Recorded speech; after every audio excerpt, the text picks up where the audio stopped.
Good afternoon, everyone. Thank you for coming here today.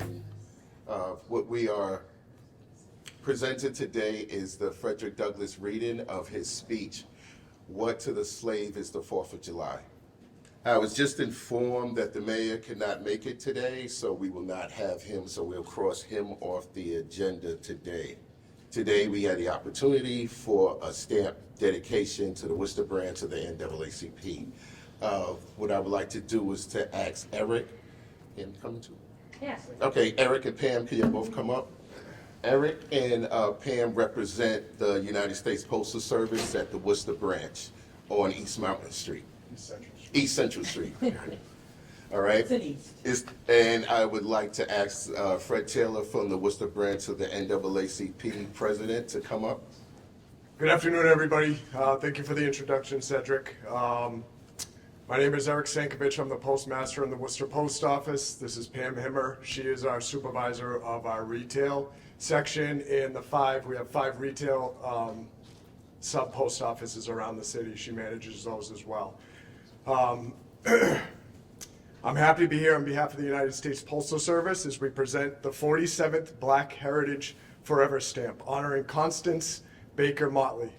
The 47th stamp in the Black Heritage series honors Constance Baker Motley, 1921 to 2005, a civil rights pioneer and the first African American woman to argue a case before the U.S. Supreme Court and the first to serve as a federal judge. Constance Baker Motley started her career in 1945 when she began working for the future U.S. Supreme Court Justice Thurgood Marshall at the National Association for the Advancement of Colored People, NAACP, Legal Defense and Educational Fund. From 1945 to 1965, Motley worked on about 60 cases that reached the Supreme Court. She won 9 of the 10 cases she argued before the court. In 1966, Motley was nominated by President Lyndon B. Johnson to a seat on the U.S. District Court from the Southern District of New York, the largest and busiest federal trial court in the country. She rose to Chief Justice in 1982 and Senior Judge in 1986. The stamp features a portrait of Motley by artist Charlie Palmer based on an Associated Press photograph, rendered in acrylic on canvas work. The portrait displays elements of Palmer's signature style. The stenciled circular shapes around the head suggest royalty, and the heavy brushstrokes and scratches provide added texture. I'd first like to acknowledge and thank all of our speakers that will be here today, honored guests and customers and community leaders for joining us today. One of the most important goals of our stamp program is to raise awareness and celebrate the people, places, and things that represent the very best of our nation, the very best of us. And that's why I'm proud of the Postal Service's annual Black Heritage stamps, which shine a spotlight on distinguished African Americans and our educational, scientific, and artistic contributions to our nation. That is just one reason the United States Postal Service is privileged to honor her with this new stamp. Constance Baker Motley now joins an illustrious list of Black men and women on stamps that include Ernest Gaines, Frederick Douglass, Harriet Tubman, Martin Luther King Jr., Rosa Parks, Richard Allen, Maya Angelou, Dorothy Height, Roy Wilkins, Jackie Robinson, Langston Hughes, Shirley Chisholm, Barbara Jordan, Thurgood Marshall, Ella Fitzgerald, August Williams, just to name a few. Because the Constance Baker Motley stamp is a forever stamp, it will always be equal in value to the current first-class mail 1-ounce piece, which means it will always be perfect for your cards and letters. This stamp is available online at USPS.com and at post offices nationwide. And now I'm pleased to present this year's Black Heritage stamp honoring Constance Baker Motley. Thank you.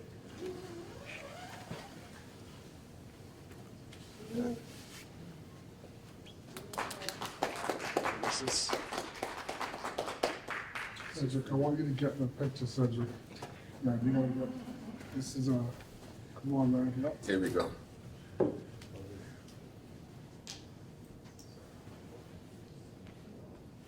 In lieu of the mayor coming today, I have an extra special guest.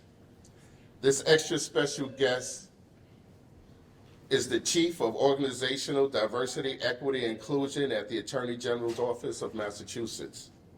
In this role, she leads efforts to create a more diverse and inclusive organization to those who serve over 7 million constituents across the Commonwealth of Massachusetts. She is also an adjunct professor at Boston College, teaching managing diversity in organizations, in addition to serving on the boards for Raising Multicultural Kids, which is an educational-based nonprofit focused on cultivating racial and cultural competencies in local communities. Angela and her husband live in Easton, Mass. with 3 children, Naira, Maddie, and Terrence Jr. She spends her free time researching and creating opportunities to foster equitable practices among racial and gender groups, as well as playing basketball with her children, watching women's college basketball, and the Celtics games. Everyone, I would like to introduce Angela Clark to you. How's everyone doing? So excited to be here. So Cedric actually reached out probably about a month or so ago, and he and I were playing phone tag. He said he didn't get my voicemail, but I definitely left several voicemails. Excited to be celebrating Black History Month. We're trying to do a lot with the Attorney General's office, as you can just imagine, to make sure we are spreading the word on this important month. But in my mind, Black History Month is every month, right? We need to figure out ways that we can integrate different cultures, different demographics, so we're not so segregated. So at the Attorney General's office, I support the internal diversity and inclusion efforts to make sure that we are supporting the constituents of Massachusetts. We have 7 million people in Massachusetts. That is a lot. And I will tell you, we are absolutely making progress at the AG's office, but we absolutely have a long way to go. And I think what I love most about this role is Attorney General Andrea Campbell, is unapologetic about the work that she wants to see happen in this state. And so that is absolutely a place that I want to be, and we will continue to thrive. And so I'm excited to be here, and just want to say thank you all for joining. We want to thank Angela for coming up and being a part of this today. She is not going anywhere, so you'll see more of her. What we do have is an opportunity for you to be graced. One of the people that is a phenomenal person here in the city of Worcester, she has a gift that was given to her. Without further ado, I would like to ask Sharon Henderson to come up and to grace us with America the Beautiful. Thank you. Hi, everyone. And I don't know to say happy Black History Month or happy day, because it's a happy day every time that we can talk about and celebrate who we are as Americans. Amen. Oh, beautiful, for spacious skies, for amber ways of grain, for purple mountains' majesty, above the fruited plain. America, America, God shed his grace on thee, and he crowned thy good with brotherhood from sea to shining sea. Oh, beautiful, for patriots' dreams, beyond, to see beyond the years, thine alabaster cities gleam, undimmed by human tears. America,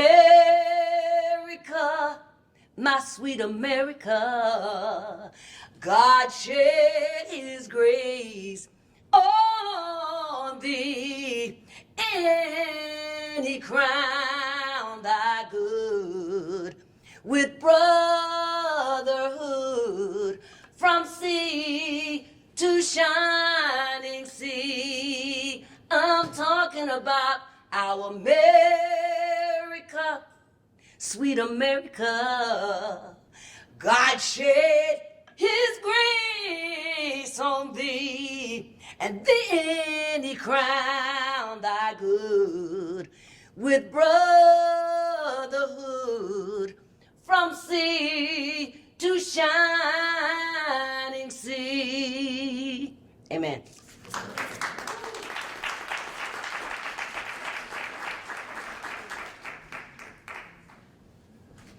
Thank you, Sharon Henderson. We're going to begin the reading after I finish my little couple of words. And the thing is, I could not come up with the words to kind of pronounce this day. So I went into the books and I found a speech by Reverend Dr. Martin Luther King Jr. And I'm going to read an excerpt of that speech. It's not going to be the full speech because, you know, he's a Baptist preacher and we'll be here for a long time. So I'm going to go to the end toward the closing of the speech.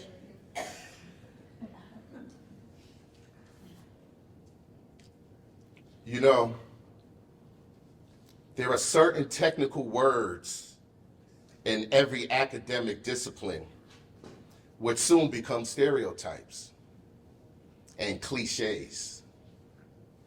Every academic discipline has its technical nomenclatures. Modern psychology has a word that is probably used more than any other word in psychology. It is the word maladjusted. It is the ring and cry of modern child psychology, and certainly we all want to avoid the maladjusted life. We all want to live in a well-adjusted life in order to avoid the neurotic and schizophrenic personalities. But I must honestly say, there are some things in our nation and the world to which I am proud to be maladjusted. Yes. And which all men of goodwill will be maladjusted until the good society is realized. I never intend to adjust myself to segregation and discrimination. I never intend to become adjusted to a religious bigotry. I never intend to adjust myself to economic conditions that will take necessities from the many to give luxuries to the few, leaving millions of people smothering in an anti-cage of poverty in the midst of an affluent society. Lord have mercy. I never intended to adjust myself to the madness of militarism and the self-defeating effects of physical violence. And I close with a personal faith, and that is the glowing faith in the future. That I believe somehow we will solve this problem, however difficult, however much opposition we have. Our goal is freedom. And somehow our destiny is tied up with the destiny of America. And I believe we are going to get to the goal of freedom because the goal of America is freedom. Abused and scared though we may be, our destiny is tied up with America's destiny. Before the Plymouth Fathers landed at Plymouth, we were here. Before Thomas Jefferson etched across the pages of history the words I just quoted, we were here. Before the beautiful words of the Star-Spangled Banner were written, we were here. And for more than 2 centuries, our forebears labored here without wages. They made cotton king and they built the homes of their masters in the midst of the most humiliating and oppressive conditions. And yet, out of a bottomless fertility, they continue to grow and develop. And I say to you this afternoon that if the inexpressible cruelties of slavery couldn't stop us, the opposition we now face will surely fail. We are going to win our freedom because both the sacred heritage of our nation, and the eternal will of the Almighty God are embodied in our etching demons.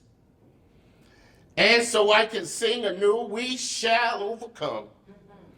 And we shall overcome because Carlyle is right. No lie can live forever. We shall overcome because William Cone Bryant is right. Truth crushed to the earth will rise again. We shall overcome because James Russell Lowell is right. Truth forever on the scaffold, wrong forever on the throne. Yet their scaffold sways. The future behind them unknown. Stands within the shadow. God stands within the shadows, keeping watch above his own. With his face, we will be able to hew out of the mountains the slab of stones of hope. With his faith, we will be able to transform the jangling discourse of our nation into a beautiful, sensitive brotherhood.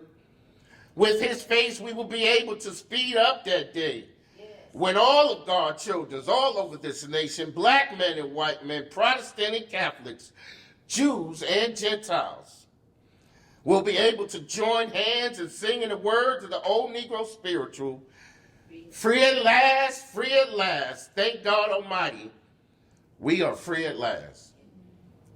And I want to say thank you. These are the words of Reverend Dr. Martin Luther King.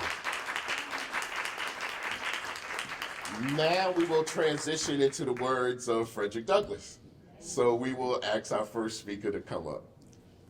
So what I will say is, I can't top that speech, so I won't top that speech.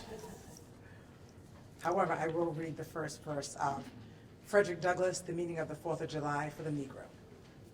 Mr. President, friends, and fellow citizens, the task before me is one which requires much previous thought and study for its proper performance. The papers and placards say that I am to deliver a 4th of July oration. This certainly sounds large and out of the common way, for it is true that I have often had the privilege to speak in this beautiful hall and to address many who now honor me to their presence. The fact is, ladies and gentlemen, the distance between this platform and the slave plantation from which I escaped it is considerable, and the difficulties to be overcome in getting from the latter to the former are by no means slight. That I am here today is to me a matter of astonishment as well as gratitude. This, for the purpose of this celebration, is the 4th of July. It is the birthday of your national independence and of your political freedom. This is to you is what the Passover was to the emancipated people of God. It carries your minds back to the day and to the act of your great deliverance. This celebration also marks the beginning of another year of your national life and reminds you that the Republic of America is now 76 years old. I am glad, fellow citizens, that your nation is so young. You are, even now, only in the beginning of your national career, still lingering in the period of childhood. I repeat, I am glad this is so. There is hope in the thought, and hope is much needed under the dark clouds which lower above the horizon. Fellow citizens, 76 years ago, the people of this country were British subjects. The style and title of your sovereign people, in which you now glory, was not then born. You were under the British crown. Your fathers esteemed the English government as the home government, England as the fatherland. Although a considerable distance from your home imposed in the exercise of its parental prerogatives upon its colonial children, such as restraints, burdens, and limitations, as its mature judgment it deemed wise, right, and proper. But your fathers, who had not adopted the idea of the infallibility of government and the absolute character of its acts, presumed to differ from the home government in respect to the wisdom and the justice of some of those burdens and restraints. They went so far as to pronounce the measures of government unjust, unreasonable, and oppressive, and altogether such as ought not be quietly submitted to. I scarcely need say, fellow citizens, that my opinion of those measures fully accords with that of your fathers. Feeling themselves harshly and unjustly treated by the home government, your fathers, like men of honesty and men of spirit, earnestly sought redress. They petitioned and remonstrated. They did so in a decorous, respectful, and loyal manner. This, however, did not answer the purpose. They saw themselves treated with sovereign indifference, coldness, and scorn. Oppression makes a wise man mad. Your fathers became restive under this treatment. They felt themselves the victims of grievous wrongs, wholly incurable in their colonial capacity. With brave men, there is always a remedy for oppression. Just here, the idea of a total separation of the colonies from the crown was born. It was a startling idea, much more so than we, as this distance of time, regard it. The timid and the prudent of that day were, of course, shocked and alarmed by it. Their opposition to then dangerous thought was earnest and powerful. But amid all their terror and vicariousness against it, the alarming and revolutionary idea moved on, the country with it. On the 2nd of July, 1776, the Old Colonial Congress, to the dismay of the lovers of ease and the worshippers of poverty, clothed that dreadful idea with all the authority of national sanction. They did so in the form of resolution. We seldom hit upon resolutions drawn up in our day where transparency is all equal. Resolved that these united colonies are, and of right, ought to be free independent states, that they are absolved from all allegiance to the British Crown. Citizens, your fathers made good that resolution. They succeeded, and today you reap the fruits of their success. The freedom gained is yours, and you, therefore, may properly celebrate this anniversary. The 4th of July is the first great fact in your nation's history, the very ring blot in the chain of our yet undissolved destiny. Fellow citizens, I am not wanting in respect for the fathers of this republic. The signers of the Declaration of Independence were brave men. I cannot contemplate their great deeds with less than admiration. They were statesmen, patriots, and heroes, and for the good they did and the principles they contend for, I will reunite with you and honor their memory. They loved their country better than their own private interests, and all will concede that it is a rare virtue that ought to command respect. He who will intelligently lay down his life for his country is a man whom is not in human nature to despise. Your fathers staked their lives, their fortunes, and their sacred honor on the cause of their country.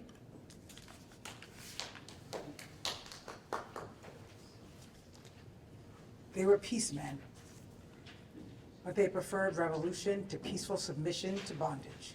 They were quiet men, but they did not shrink from their, I need my glasses, agitating against oppression.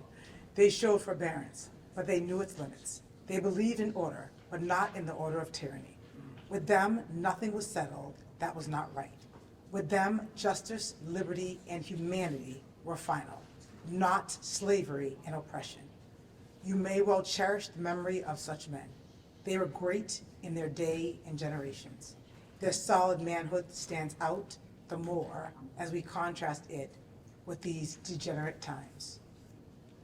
How circumspect, exact, and proportionate were all their movements. How unlike the politicians of an hour.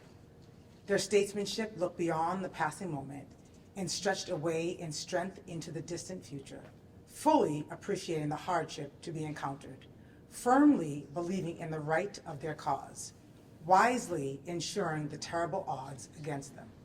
Your fathers, the fathers of this republic, laid the cornerstone of the national structure, which has risen and still rises in grandeur around you. Of this fundamental work, the day is the day anniversary. My business, if I have any here today, is with the present. The accepted time with God and his cause is the ever-living now. We have to do with the past only as we make it useful to the present and to the future. Now is the time, the important time. Your fathers have lived, died, and have done their work, and have done much of it well. You live and must die, and you must do your work. You have no right to enjoy a child's share in the labor of your fathers unless your children are to be blessed by your labors. You have no right to wear out and waste the hard-earned fame of your fathers to cover your indolence. Fellow citizens, pardon me and allow me to ask, why am I called upon to speak here today? What have I, or those I represent, to do with your national independence? Right now. Are the great principles of political freedom and of natural justice embodied in that Declaration of Independence extended to us? Yep. And am I therefore called upon to bring our humble offering to the national altar and to confess the benefits and express devout gratitude for the blessings resulting from your independence to us? Would to God, both of your sakes and ours, that an affirmative answer could be truly returned to these questions. Then would my task be light and my burdens easy and delightful. But such is not the state of the case.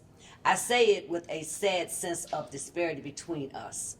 I am not included within the pale of this glorious anniversary. Your high independence only reveals the immeasurable distance between us. The blessings in which you, this day, rejoice and are not enjoyed in common. The rich inheritance of justice, liberty, prosperity, and independence bequeathed by your fathers is shared by you, not by me. The sunlight that brought life and healing to you has brought stripes and death to me. This 4th of July is yours, not mine. You may rejoice, I must mourn.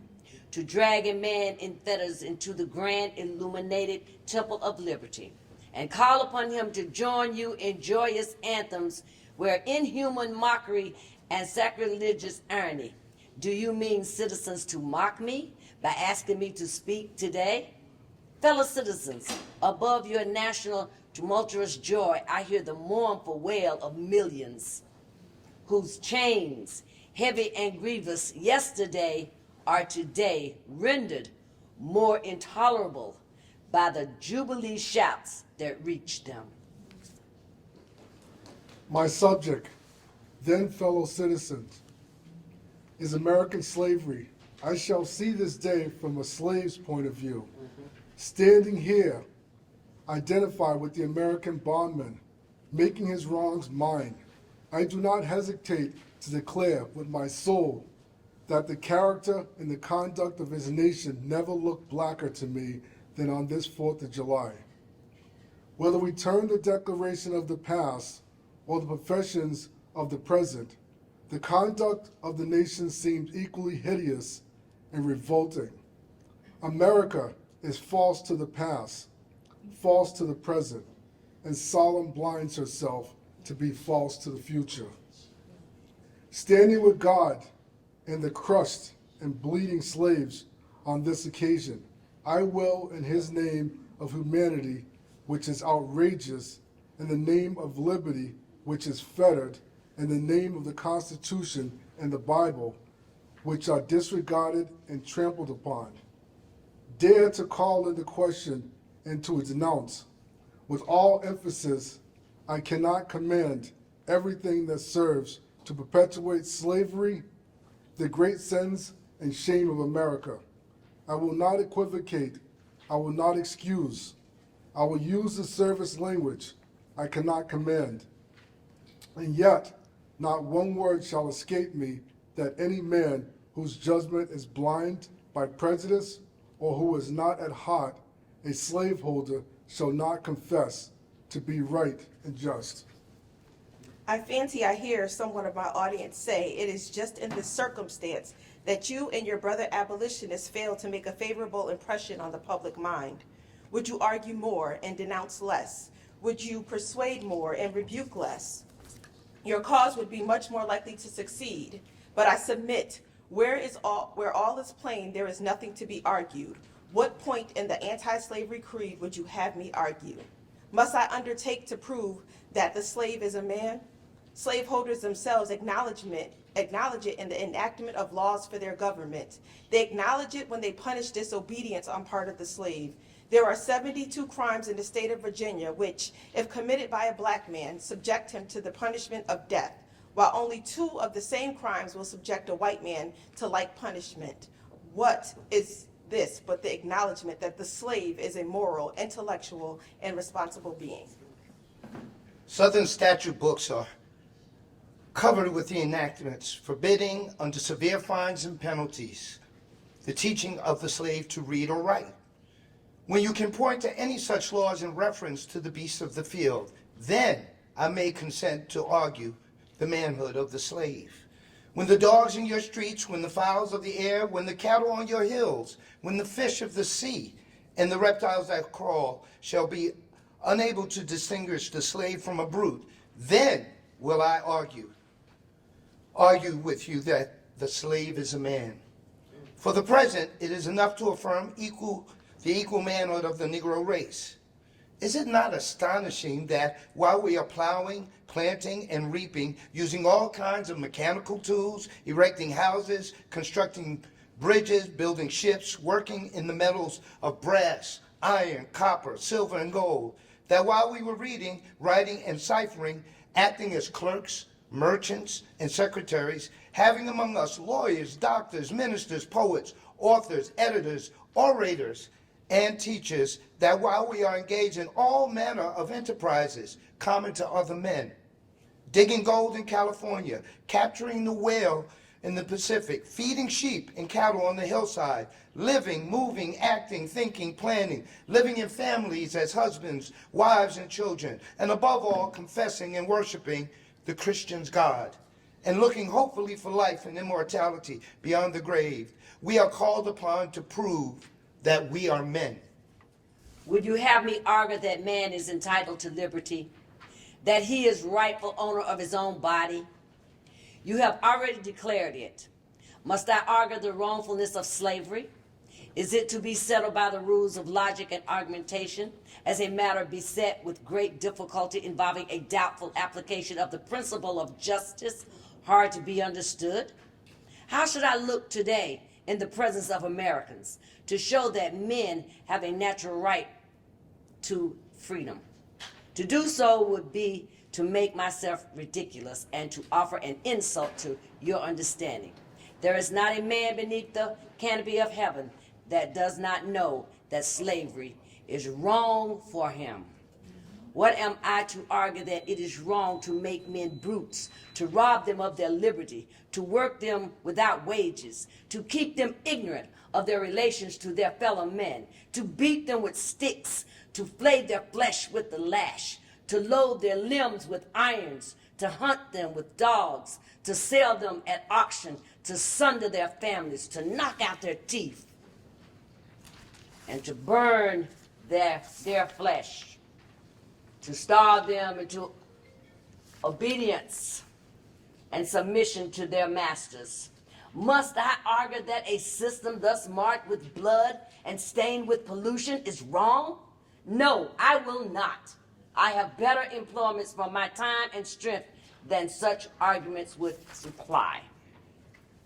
What then remains to be argued is that slavery is not divine, that God did not establish it, that our doctors of divinity are mistaken.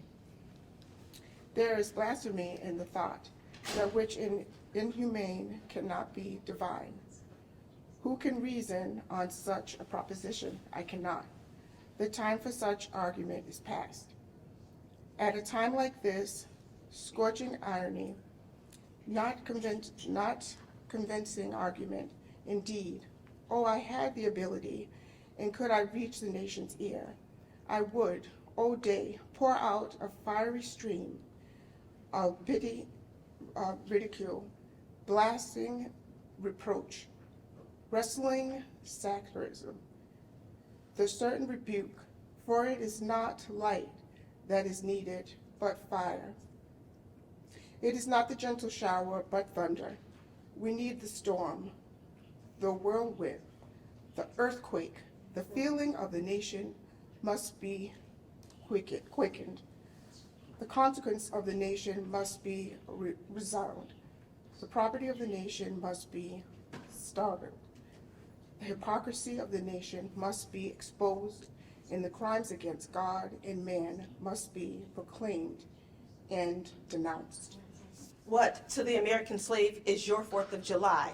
I answer, a day that reveals to him more than all other days in the year, the gross injustice and cruelty to which he is a constant victim. To him, your celebration is a sham. Your boasted liberty, an unholy license. Your national greatness, swelling vanity. Your sounds of rejoicing are empty and heartless. Your denunciations of tyrants, brass-fronted impudence. Your shouts of liberty and equality, hollow mockery. Your prayers and hymns, your sermons and thanksgivings, with all your religious parade and solemnity. To him, mere bombast, fraud, deception, impiety, and hypocrisy, a thin veil to cover up the crimes for which would disgrace a nation of savages. There is not a nation on the earth guilty of practices more shocking and bloody than are the people of these United States at this very hour. Go where you may, search where you will, roam through all the monarchies and despotisms of the world, search out every abuse, and when you have found the last, lay your facts by the side of everyday practices of this nation, and you will say with me that for revolting barbarity and shameless hypocrisy, America reigns without a rival. Take the American slave trade, which is especially prosperous just now and carried on in the large towns and cities in one half of this confederacy. In several states, this trade is a chief source of wealth. It is called the internal slave trade. In order to divert from it honor with which the foreign slave trade is contemplated, that trade has long since been denounced by this government as piracy, as an execrable traffic. To arrest it, this nation keeps squadron at immense cost on the coast of Africa. Everywhere in this country, it is safe to speak of this foreign slave trade as a most inhuman traffic, opposed alike to the laws of God and of man. It is, however, a notable fact that while so many execration is poured out by Americans upon those engaged in the foreign slave trade, the men engaged in slave trade between the states pass without condemnation, and their business is deemed honorable. Behold the practice operation of this internal slave trade, the American slave trade, sustained by American politics and American religion. Here you will see men and women reared like swine for the market. You know what is a swine drover. I will show you a man drover. They inhabit all of our southern states. They preambulate the country, crowd the highways of the nation with droves of human stock. You will see one of 100 men, women, and children from the Potomac to the slave market at the New Orleans. These wretched people are to be sold or in lots to suit purchasers. They are food for the cotton field and the deadly sugar mill. Mark the sad procession as it moves wearily along, and the inhuman wretch who drives them. Hear his savage yells and his blood-chilling oaths as he hurries on his affrighted captives. There, see the old man with locks thinned and grayed. Cast one glance, if you please, upon that young mother whose shoulders are bare to the scorching sun, her briny tears falling on the brow of the babe in her arms. See, too, that girl of 13 weeping, yes, weeping, as she thinks of the mother from whom she has been torn. The drove moves tardily.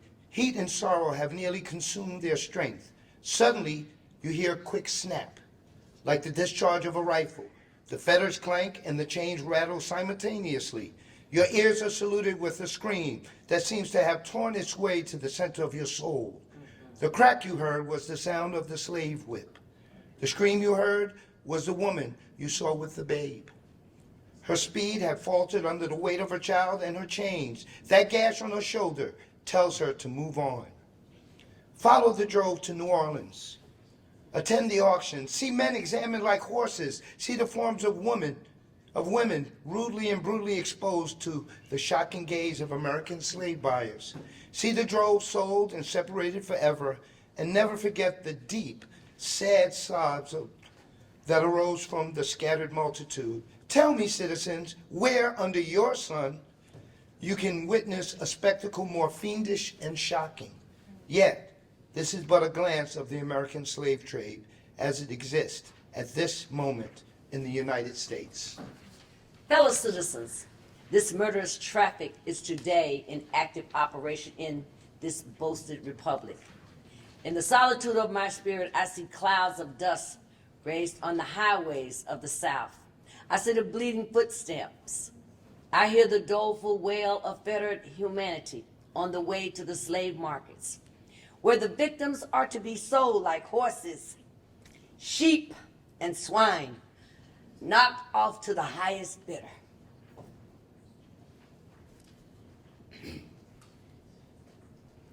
There I see the tenderest ties, ruthless broken, to gratify the lust, capricious caprice of the buyers and sellers of men. By an act of the American Congress, yet 2 years old, slavery has been nationalized in its most horrible and revolting form. Madison and Dixon's lines have been obliterated. New York has become a Virginia, and the power to hold, hurt, and sell men, women, and children as slaves remains no longer a mere state institution, but is now an institution of the whole United States. The power is coextensive with the Star-Spangled Banner in American Christianity. Where these go, may also go the merciless slave hunter. Where these are, man is not sacred. He is a bird for the sportsman's gun. By that most foul and fiendish of all human decrees, the liberty and person of every man are put in peril. Your broad Republican domain is hunting ground for men. Your lawmakers have commanded all good citizens to engage in this hellish sport.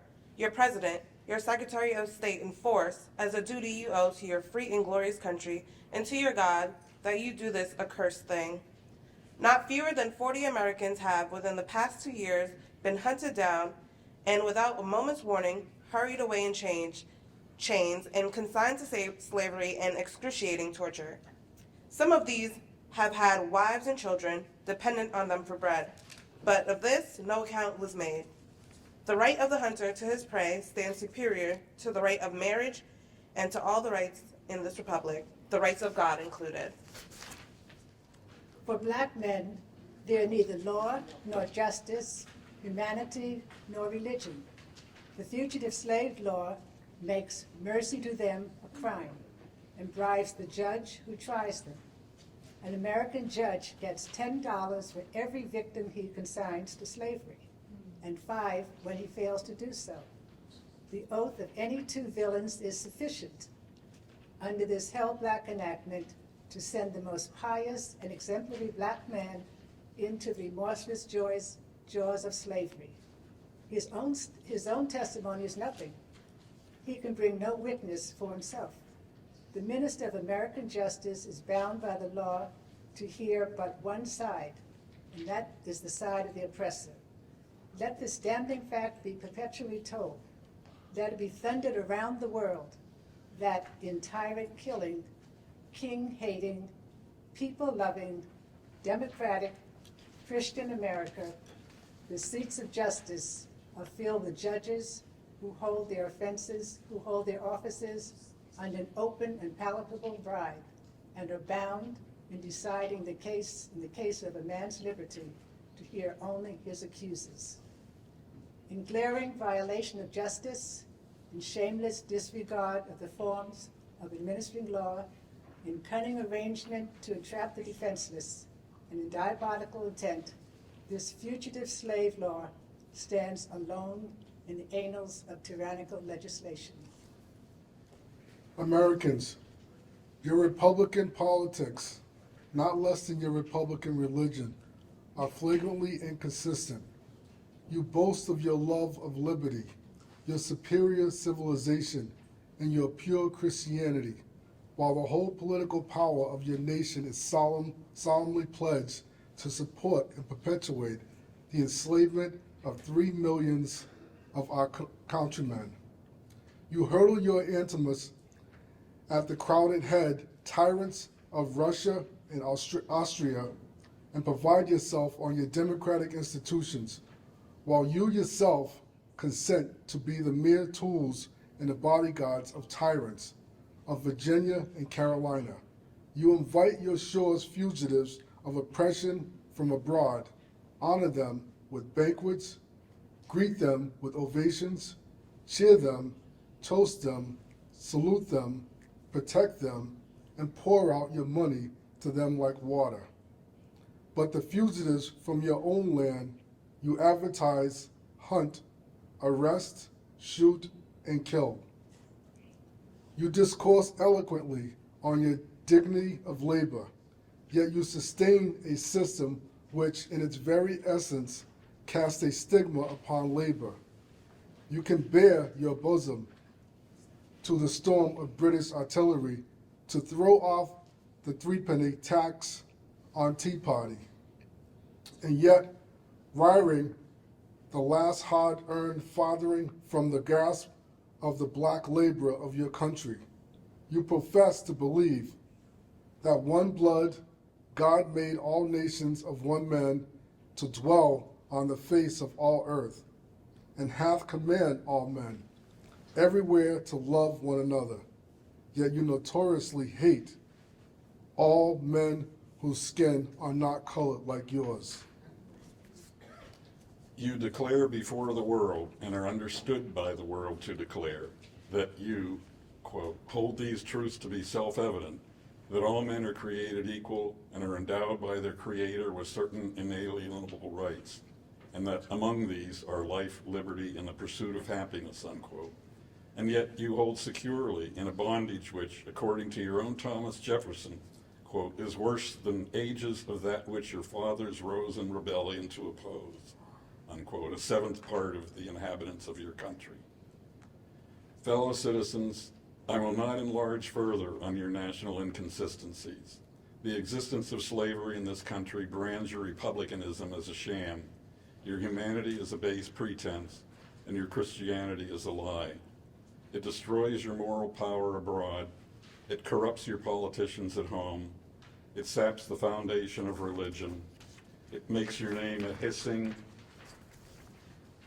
and a byword to a mocking earth. Be warned, a horrible reptile is coiled up in your nation's bosom. The venomous creature is nursing at the tender breast of your youthful republic. For the love of God, tear away and fling from you the hideous monster, and let the weight of 20 millions crush and destroy it forever. Allow me to say, in conclusion, notwithstanding the dark picture I have this day presented of the state of the nation, I do not despair of this country. There are forces in operation which must inevitably work the downfall of slavery. I therefore leave off where I began, with hope. While drawing encouragement from the Declaration of Independence, the great principles it contains, and the genius of American institutions, my spirit is shared by the obvious tendencies of the age. Nations do not now stand in the same relation to each other that they did ages ago. No nation can now shut itself up from the surrounding world and trot round in the same old path of his fathers without interference. The time was when such could be done, but a change has now come over the affairs of mankind. Walled cities and empires have become unfashionable. The arm of commerce has borne away the gates of the strong city. Intelligence is penetrating the darkest corners of the globe. Wind, steam, and lightning are its charted agents. Oceans no longer divide, but link nations together. From Boston to London is now a holiday excursion. Space is comparatively alienated. Through expressed on one side of the Atlantic are distinctly heard on the other.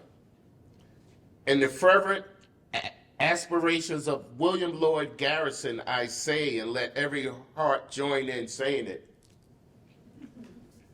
Godspeed the day when human blood shall cease to flow, and every clime be understood, the claims of human brotherhood, and each return for evil, good, not blow for blow.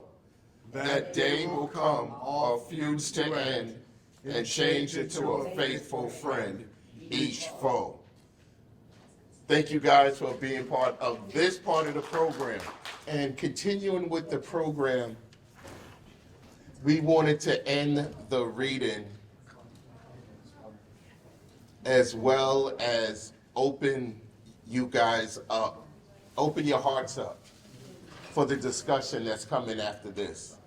So if you don't mind, ladies and gentlemen, I would like to invite Ms. Sharon Henderson in so she can do a selection. Thank you, guys. That was exciting, how the reading, it's always emotional for me. We are all bridges for one another, and this is a song that we all know, so if you know it, sing along. When you're weary and feeling small, when tears are in your eyes, I will dry them all. I'm on your side. Oh, when times get rough and friends just can't be found, like a bridge over troubled water, I will lay me down. When you're down and out and on the street, when evening falls so hard, I will comfort you. I'll take your part.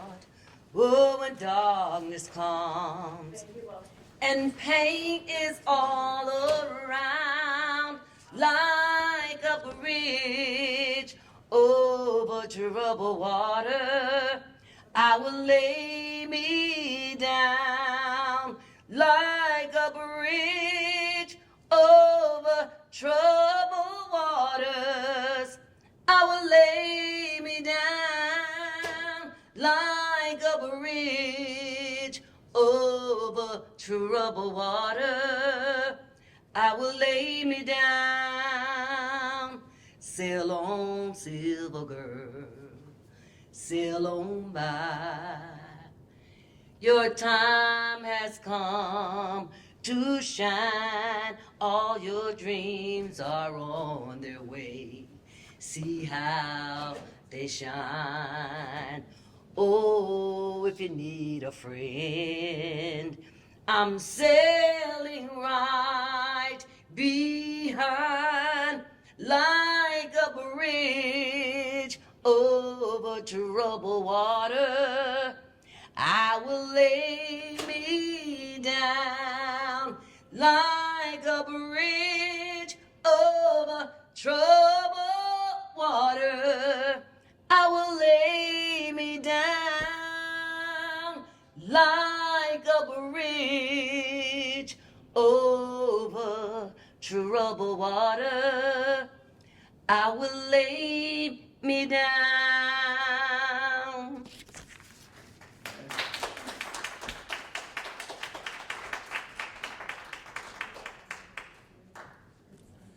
We want to thank Sharon Henderson for her selection. Like I said earlier, she has a gift, and I'm glad that she shares it with us. We would like to open up the discussion part of this wonderful afternoon. And for the discussion part, we are asking Rob Jones to come up, T. Lee Associates. He will lead the discussion. Just to let you know, he got a couple of questions for you guys. I have some T-shirts to give away. So if you answer the question, you get a T-shirt. There you go. Okay, so just to start off with it, see if I get a couple of volunteers to just, before we do the T-shirts, just to think about what you just heard and what would be one word that would describe how you're feeling after having heard the speech brought to you by the many volunteers that said it. What's just one word that would describe what you're feeling? Not what you're thinking, but what you're feeling. Tense. Tense. Yes. Sad. I'm sorry. Sad. Sad. We have a lot more work to do. A lot more work to do. And that I'm going to ask you, and that makes you feel Indifferent. indifferent. One more. Angry. Angry. Okay, great. So I have a few questions. Yes, go. Huh? Familiar. Familiar. And familiar makes you feel Sad. sad. Okay. Aware. Aware. So I have a couple of these questions. We're only going to give out 5 right now? Yeah, we do 5. We're going to do 5. So if you know the question, know the answer, just like you to shout it out. So what was the first colony to abolish slavery?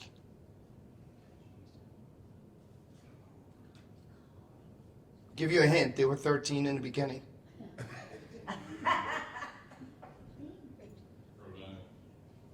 No. No. Virginia? Virginia? No, it was not. Washington. No. New York. Okay, I'll tell you. New York? It was the colony of Vermont. Who got Okay. first in Vermont? Somebody We said got- Rhode Island. We got Massachusetts too. There we go. Got close. Well, I got a bunch now. Cedric, I got a bunch. Okay, go ahead. Here we go. Go ahead. Ready? Yeah. The first black Supreme Court justice. Thurgood Marshall. There we go, right here. And we have unfortunately we have 1 3X, a lot of larges and mediums. So. Okay, here's another one. Get ready. Okay. Who is known as the father of black history? Carter G. Woodson. Okay. Yeah. you got it. Sharon got one. Okay, ready? And if you like me and have your PhD in YouTube, you should know this. Who was the chef that invented the potato chip? I'm just joking.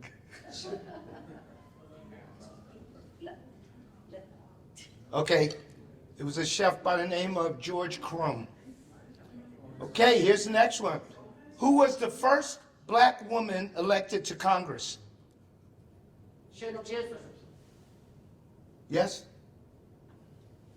Shirley Chisholm. Shirley Chisholm, we have another winner. Yep, she was elected to New York City, and I'm from the Bronx, but she was in the Manhattan 12th District from 1969 to 1983. Wow. Yeah. That's great. Okay, here we go. Who knows what the Pan-African flag colors are? Red, black, green, Sure, gold. okay. This for him. Anybody else? Red, Go ahead, Sharon. black, green, and gold. Okay, there's a part 2. And what do those colors mean? Blood for the people, green land, and black for the people, and gold for the gold they stole. Exactly. That's Say again? It's the Ghanaian flag, the same colors, yes, yes. Okay, this is another one. Who was the longest serving black city council member in the city of Worcester? Robert Christian King. No. Oh, Robert, what was the question? Longest serving black city. Keith Scott's grandfather, right? Yeah, yeah, his grandfather. Okay, I'm gonna give that to Fred. No, give that to Mr. to I already have. She already got one. So it was Charles E. Scott. Charles E. Scott, and he served from 1918 to 1921, and then again from 1926 until his death in 1938. Oh my goodness. What did he say, 1918 to what? 1918 to 1921, and then from 1926 until his death in 1938. Oh, shoot, so he did 20 years. Yeah, so how many is that? Yeah, I think roughly like 20 years. How many is that, Cedric? Cedric, how many? Do you have another one? Another shirt? We have shirts. Okay. The sizes is. Yep. Okay, here's another one. What are the colors of the Black Liberation flag? Red, black, and green. Folks, just for 100% transparency, Sharon Henderson is my wife. Well, we didn't rehearse. You didn't teach me. I'm out of your class. Red, black, and green. Red, black, and green. Red, black, and green. Okay, and let's see if I have another.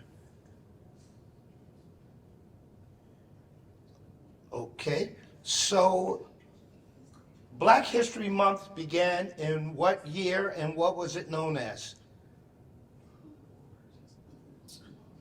I can answer the second part.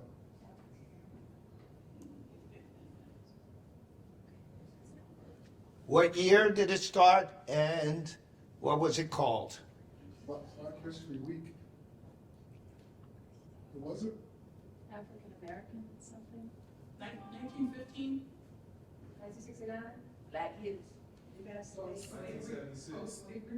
1926, and it was known as Negro History Week. Negro History Week. But something did happen in 1976 when they made it Black History Black Month. history. Black History Month. Okay, so we're going to have some more, but we're going to get started just with the discussion. And so, again, welcome everybody. My name is Rob Jones. I'm the Chief Empowerment Officer of Teeley Associates. We're a strategic diversity, equity, and inclusive excellence and nonviolence leadership organization. Do a lot of work here in Central Mass, as well as I've had the pleasure of doing this internationally on the continent of Africa, also in the country of India, Colombia, as well as all over the United States, and just really glad to be here. And so just a couple of guidelines that I just want to set up for us. As we have the discussion, I encourage you to use I statements. No one is representing whatever identity they might have. You're speaking from your own personal experience. I want you to try to listen respectfully, and when at first you think you might disagree, listen a little bit harder, because it might just mean you don't understand. Also, be open to new and different perspectives, and I'd like for all of us to give each of us the benefit of the doubt that we give the cousin in our family we don't like, if that makes sense. Okay? Okay, so just to set this up, we just heard the 4th of July speech that was, anybody remember what date it was given? 1852. Somebody say 52? Yeah, 1852. What I hope we can do in our small discussion is to better understand the context and meaning of the message of that speech. Also, I want us to explore the challenges and barriers associated with not only Frederick Douglass, but other figures in African American history, the challenges and barriers that they faced in speaking up and speaking out, and also the benefits of famous folks like that speaking up and speaking out. And then we're going to have a quick reflection on thinking about, do you need to have power and position to be heard? And what is your experience in your life with people in your lived experience that you know who have spoken up and spoke out? And what were the benefits of you experiencing their speaking up or speaking out? It doesn't have to be someone that you know personally. It could be a teacher. It could be someone in your family. It could be someone in an organization you were a part of. But I want to talk about that. And then we're going to link it to today, to 2024, which is, I needless to say, we're in critical times right now. Not only nationally, but internationally. So with that, as the speech was being read, what kind of feelings and thoughts came up for you? What kind of feelings and thoughts came up for you? Anger. Anger? Excitement. Excitement. Say a little bit more about excitement. The words pulsate off the page, and they give you an energy, and it excites me. So energy. Change. Say again? Change. Change. What do you mean by change? They want to change the club for like a better future. You said club? Mm-mm. Change the... Club. Sorry, allergies messing my voice a little Gotcha. bit. It's like we're in a bad time now, but it was probably worse then. In a way, it's like, I'm not sure how to explain it. Take your time. Back then, they worked a lot for us to get to this point today. We're dealing with our own struggles in our own way. That's how I see it. Okay, thank you. Others? I think it's like a roadmap, the path that we were traveling, and we had choices to make as we came to different detours and different stops. We had to decide if we wanted more of the same, and we wanted to do things different. So folks, just so you know the context, 1852, just 4 years earlier, they passed the Fugitive Slave Act, which meant that if you were considered an enslaved person, they could go to states that had outlawed slavery, and you could get kidnapped and brought back into a slave-holding state, even if you weren't in a state that was sort of like on the border. You know, we had some states that were on the border. If you moved there, someone could come and get you and take you back into a slave-holding state. And you would be, if any of you remember that 12 Years a Slave movie, that was one that highlighted it. The other thing was that in 1852, Frederick Douglass, anybody know Frederick Douglass, his original name? Frederick, yeah. He would not know that. He knows that. Frederick Bailey, you know, and he does have ties to New England. You know, when he talks about whaling, he did whaling. In New England. Right here, right in Rhode Island, he did whaling. That's why he mentioned it in the speech, because he actually, you know, had things like that. So the context was that when he made the speech, soon after the speech, he had to leave the United States. And he went on tour in Europe and England because there was a big bounty out on his head. So he had to leave the United States. And he stayed away for a couple of years because he was America's most wanted, in other words, here. So that was the context of giving that speech. And you know who invited him to give the speech, right? It was an abolitionist group in Rochester, New York. And so if you could imagine, what was he going through in his mind of, should I talk about this or should I talk about that? Because he was also an abolitionist. And so these were sort of his colleagues. But at the same time, well, let me ask you, what messages jumped out at you from that speech? What were some of the things that you remember from that speech?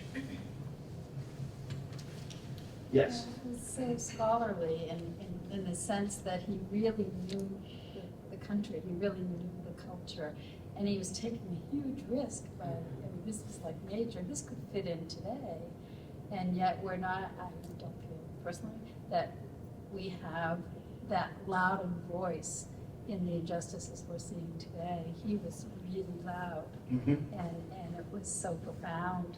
And he gave so many different examples through it, which I thought anybody could understand. It's really profound. Profound, yes, yes. He gave a lot of examples. But he was calling America out on, making them hold up a mirror, if you will, and saying, look at yourself. And who in their right mind would say that this is right? There's no way that this could be right. And if this is right, then certain famous people who had done things were wrong, and they can't be wrong, It was just a mirror being held up. And the biggest thing that stood out for me today that hadn't stood out before in times that I participated in this was the way he called out religion. How he really called out religion, and this God that you talk about, that is about forgiveness and in love, and yet you do this to mankind. He called out their religion as being a lie.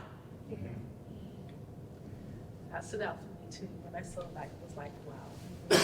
In 1852. he pulled out Christianity is a lie. And when he said that, it's like, wow, because you have traditionalists in countries, they brought, slavery and, they brought, Christianity to. Well, certain scriptures. Correct. And, they brought it to Africa. And then a lot of the Africans turned away from traditionalism, and Christianity, even today, is very prominent in African countries. So the fact that he said Christianity is a lie, it was like, wow, because we did away with a lot of stuff. So that really stood out for me too. That's very interesting.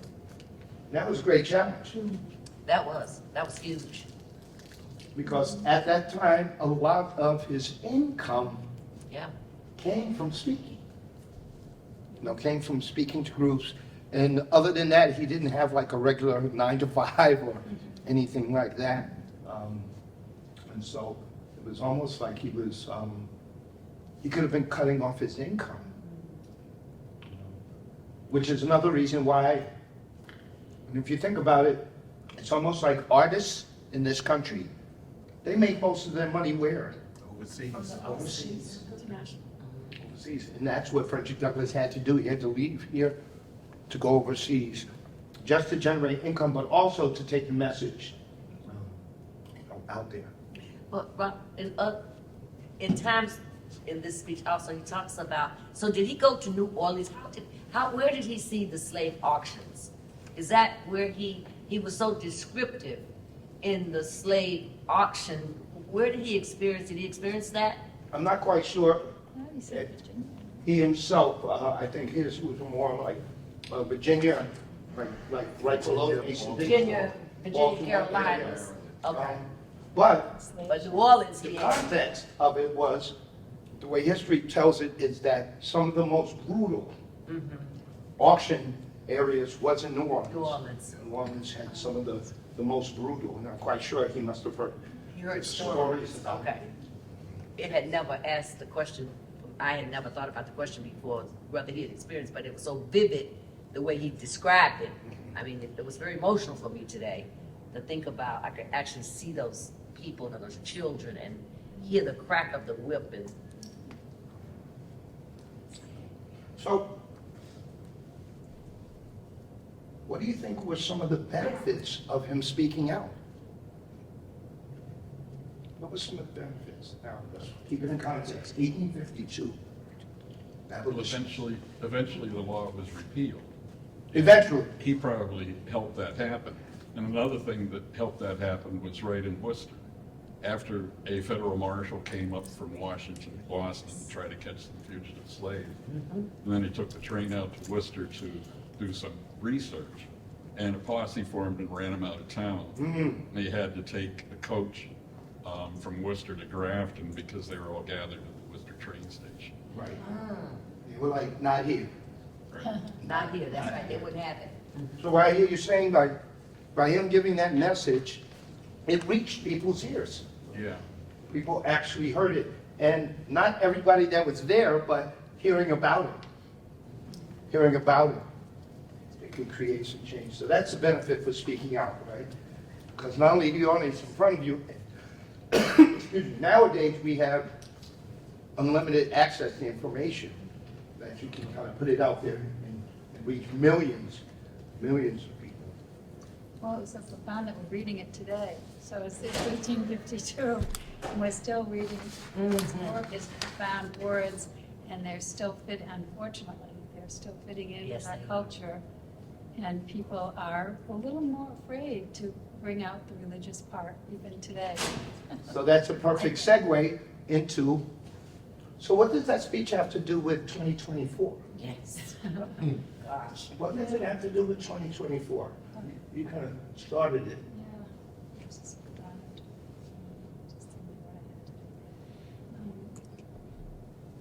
Well, I think when we have a speaker of the House saying that if you want to know me, you have to read the Bible. There you go. It's scary. It It's is. frightening. Not that I'm against the guy reading the Bible. It's just, you know, what is that avenue going toward? And it's dividing the country tremendously. Especially when we have foundations of religious freedoms. It feels like now that even though he was holding up a mirror about the religion, it still is an issue today that we, in the name of Christianity, we do some evil, really God-forsaken things to other human beings. And we're now headed back to doing that and being isolationist around Christianity and our religion. And I'm afraid of other religions being put in camps. I mean, it's been said, it's been talked about recently that that's what I would do. The way evangelical people are going toward this whole idea of authoritarianism, it just feels like we're going back to that. And religion is a core piece of it. And we're a country founded on everybody having Religious freedom. Everybody came here so they could have their free religion and be free about it. And he mentioned all the religions. in his Yes, speech. yes. Yeah, he mentioned them all. Most, I think. And it's very interesting to think about it because he does scholarly talks about the Declaration of Independence as well as the Constitution. And I know one thing Cedric and I often talked about, it's like, you know, in Virginia, you got these 38 laws that a black man can be put to death for, and there's only like 5 for black males. But are we brutes or are we men? Because in the beginning it says that. And aside from that, if we can just think about we're here in New England, if everybody knows what happened to Roger Smith. Anybody familiar with Roger Smith, the founder of Rhode Island? Roger Williams. Roger Williams. Yeah, I'm sorry. Yeah, Roger Williams. He was run out of Massachusetts because he was not preaching the same Christianity that the Pilgrims were. And they ran him out. And he went to Rhode Island where he was accepted by the native peoples there and sort of, started Rhode Island, with that. And that's way back in the beginning, right? That's in the beginning when the myth is that we were founded as religious freedom, freedom to be who you are. And in reality, part of it is, my interpretation anyway, and this is an editorial part, is that there were some white males who wanted to create their own elitism because they couldn't break into the elitism that was already established in Europe, right? If you weren't born into royalty, so they came here and said, guess what? We're going to be the new royal. Now we're the elites. Now we're the new elites. And even though the Pilgrims faced all kind of persecution for their religious beliefs, as soon as they got here, they were like, look, if you don't believe like us, you got to go. So it's almost that cognitive dissonance. When you look at the Declaration of Independence, it was wonderful.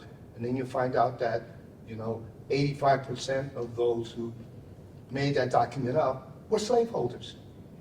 Or the Constitution, all men are free. And that lasted all the way up even till even now, when we talk about citizens. In particularly when the 15th Amendment, anybody know what the 15th Amendment was? Born in American States. That's 14. The 15 gave black males the right to vote. And what's really interesting is they didn't even change the words. They still said citizens. But the citizens didn't include women. That's right. But we kept the same vernacular, right? Citizens, if you look throughout And we weren't citizens. the Constitution, it all says citizens. They should put in parentheses, but not women, you know, but not enslaved people. And today, not women making their decisions about choice, whatever choice we have. Just the other day, can't remember the state that said that you cannot, if you're pregnant as a woman, you cannot divorce your husband. They're taking that back to 1854 or something. So look, I mean, this just last week they voted this in. This whole, you cannot, if you're pregnant, you cannot divorce your husband during your pregnancy. And that is way before I could even count. Yeah. You know, I mean, that's way beyond control of my body. So I want to talk a little bit about your lived experience, because we all know about, you know, the Frederick Douglasses, right? The Rosa Parks, the Thurgood Marshalls. But in your lived experience, have you ever known someone who has spoken up, who has spoken out against injustice? And not necessarily just racial injustice, but spoken up out against an unjust system? Or who have said something that inspired you to do something? I want to just spend a little time to find out what your lived experience has been, because unfortunately we all can't be a Frederick Douglass or Martin Luther King or Haj Malik, El Shabazz. We can't all be those people. But those are the ones we highlight. But there's thousands who have done things that have changed our world. So this is an opportunity for you to kind of maybe honor them. NAACP. Just the whole, That's right. the whole NAACP, Organization. the organization. Yeah. Yes. And I'm right there with you. Still today. Especially the Legal Defense Fund, Yes. who has changed this country more than I think any other organization Continuing to. has ever done it, with going through the laws and challenging. And it was great because we just had the convention here in Boston Yes. last summer. We sure did. And for about 40 some odd years, 42 years, they would Not come to Boston, that's right. because of the atmosphere. Because of the sevens, Well the done. busing. Everyone approved. Everyone approved it, and they said they're coming back. Yes. They said they're coming back. So it shows you have to stay with it, stick to your guns, and move forward. And convince others that it's okay to be different, but to reach out and help everyone. Everyone can do something to help. The Southern Poverty Law Center also is a wonderful organization. That Morris. my brother, God rest his soul, was one of the first legal aid lawyers in Massachusetts and in New York and Puerto Rico and stuff. Back in the 60s when that was really brought back to force after Johnson did his legislation. And so legal aid that you see today even They were the model. yeah, I mean, you know, they've done such wonderful work in terms of racism and what's going on in the country today. And the executive director was Morris Dees. Yeah, Dees. I think so. Which a lot of people don't know Yeah. about Morris Dees, but he was very influential Yeah. in getting certain legislation passed. Yeah. And if you get online and go to the Southern Poverty Law Center, they have up-to-date information on hate groups, Yes. on incidents all around the country, hate incidents across the identity spectrum. It's not just racial, it's also economic, it's also LGBTQ, it's just everyone. Yeah. Wonderful organization. Yes. Also, there's a group, Youth for Understanding. We Youth- send the kids out into different schools, and they stay with different families, so they're growing their horizons that way too. brought in their lived experience. So by breaking down who the other is. Right. Who the other is. I would probably say my father. Okay, so a little bit more about him. I was raised by a man of color. My dad was never there, my real one. And he was the one who really made me understand what people went through back then and how it's hard for people even today. And you know, when I see kids being racist all throughout school, all throughout high school, it makes me really upset. And I used to stick up for those kids. And even now, being at Schreiber, if I see kids being racist or anything like that in my center, I get very upset. I stick up for those kids who are being picked on. So let me ask you, what's the benefit to you of doing that? I don't think it's fair that just because your skin is the same color as mine, that means I have to bully you, I have to belittle you and treat you like you're not a human being. It's not fair and it's not right. And I will always stick up for people who feel like they can't be themselves because they have a different color skin than me. Because I accept everybody. It doesn't matter if you're white, black, purple, green. I don't care. I accept you. I respect you. And yeah, I'm happy to have, you know, my father in my life. Yeah. My wife Sharon can tell you that one of my best friends is an Armenian Italian guy, and used to be a police captain in Providence, Rhode Island. Now he let his hair grow, and I keep telling him, I break out a dollar bill, and I'd be like, Rich, you're kind of looking like George Washington. Because he let his hair grow. But when I first met him, I didn't like him. Police chief. Purely because he was law enforcement. And my lived experience was like we were very wary. But he told me one thing. He said, Rob, you know what? Get to know somebody before you don't like them. And it took me about 3 years for that to sink in. And I was like, what do you mean before? He said, because you're not going to like everyone. But it's okay not to like someone. But if they need help, you don't help people based on like. You help people based on need. And if they need you, you help them. Not because you like them. But don't just look at someone and say, oh, I'm not going to like you. No, you get to know them and you go, oh, okay, we're not going to be best friends. And if you need help, I'll help you. Why? Because you're breathing. You're a person. So, what? Also, along with that, the SMOC organization, South Middlesex Opportunity Council, meaning SMOC, has reached out, and now there's a diversity committee. So we've been meeting, and everyone has learned a lot.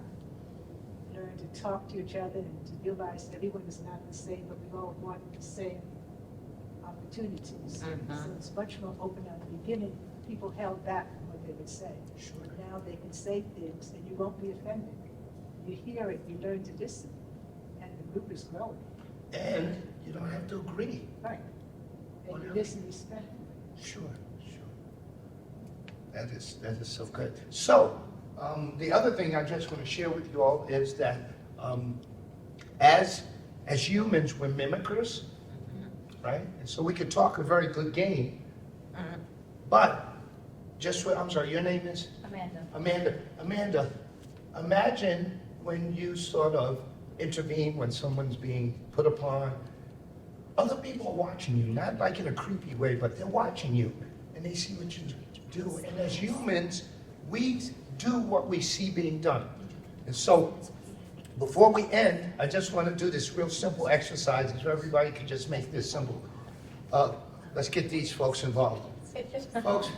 Folks, if you could just make this OK symbol, just make the OK symbol, right? And if you could just put it over your head, and then what I want you to do is just lower it so that the circle part goes right on your chin.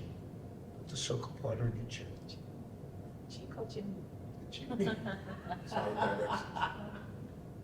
I said chin, but guess what? Most of you were like this. But then, some of you, I'm not going to tell you who, but some of you do what I call the slide. You're like, very simple exercise. But imagine someone is telling you, you should love everybody, but then they watch how different you treat people. How many of us have had the experience that as you get older, you find yourself becoming the person you don't like? That adult that you didn't like, whether it's a mother, father, uncle, aunt, cousin, and then all of a sudden you get to the point, you're like, oh my God, I'm just like Mom May. I didn't want to be like Mom May. So we have to be very intentional, and we have to show those around us and younger people that it's a benefit to speak out. It's a benefit to speak up.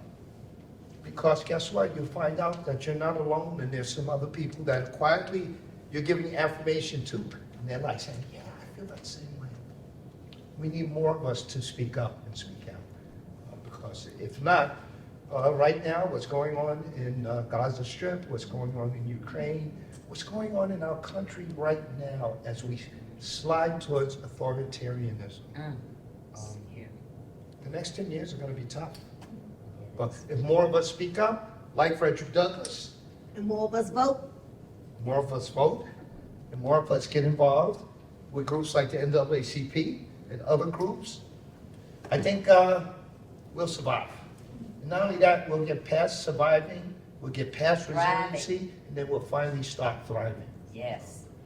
I want to thank everybody. Thank you. Thank you. Thank you. Thank you, Rob. He does a great job. I try to bring him back. I mean, I don't know how many years. But the idea, the generation of the conversation is what I like that Rob brings to you guys. And that's what we want. We want to engage conversation. They have these courageous conversations. Sometimes that's what it has to be. You have to have the courage. We do other things that we encourage you to be a part of, NAACP. Rob has Teeley Associates. He's a board member of so many organizations that look to bring people up. That's the idea. And I want y'all to give another round of applause for Rob. Thank you.